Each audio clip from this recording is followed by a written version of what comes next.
While the rest of the country spend the first Monday of September every year celebrating the efforts of their work with a day off, Labor Day at Lucas Oil Raceway, Indianapolis, Indiana rewards those that toil the longest, for it is they that have the best chance at drag racing immortality. When drag racing was in its infancy, hot rodders duked it out at local and regional events.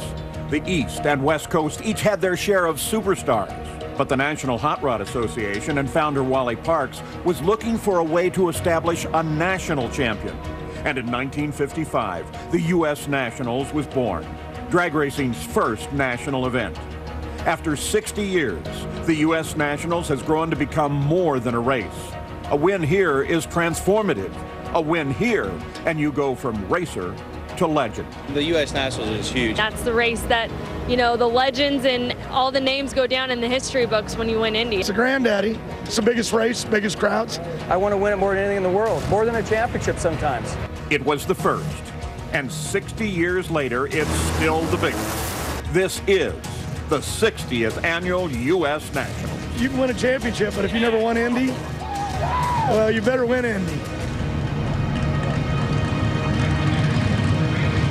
It is Monday morning in Indianapolis, Indiana, Labor Day, the biggest day of the year in the NHRA Mellow Yellow Drag Racing Series. Welcome to the Chevrolet Performance U.S. Nationals. The 60th running, there are legends everywhere. A race so big, we've had to bring in another U.S. Nationals winner, Gary Scelzi, to be with Mike Dunn, a U.S. Nationals winner, to analyze in the booth. I'm Dave Reed, Gary Gerald, Jamie Howard, John Kernan patrolling the pits. Even the legendary broadcast voice of Paul Page will be heard today talking about the essence of this race, a race so big on so many levels. Not just the trophy for Tim Wilkerson, but also that 10th spot in the countdown to the championship. He, Jack Beckman, Del Worsham fighting for positions there. In John Force's pit, the opportunity to double up, but he's got a big-time matchup in round number 1 with Robert Hight. He won the Traxxas shootout against him yesterday.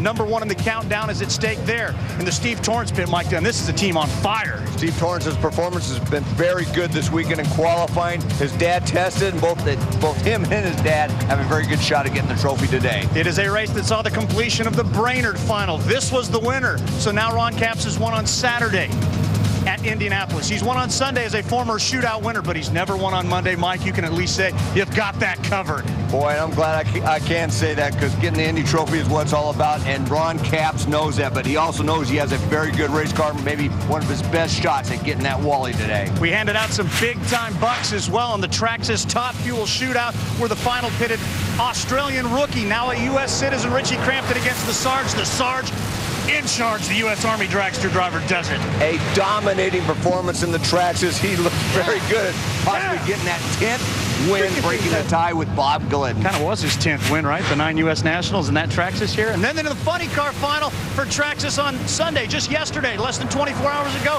This is John Force taking out his teammate, grabbing the $100,000 paycheck for the Traxxas Nitro Shootout.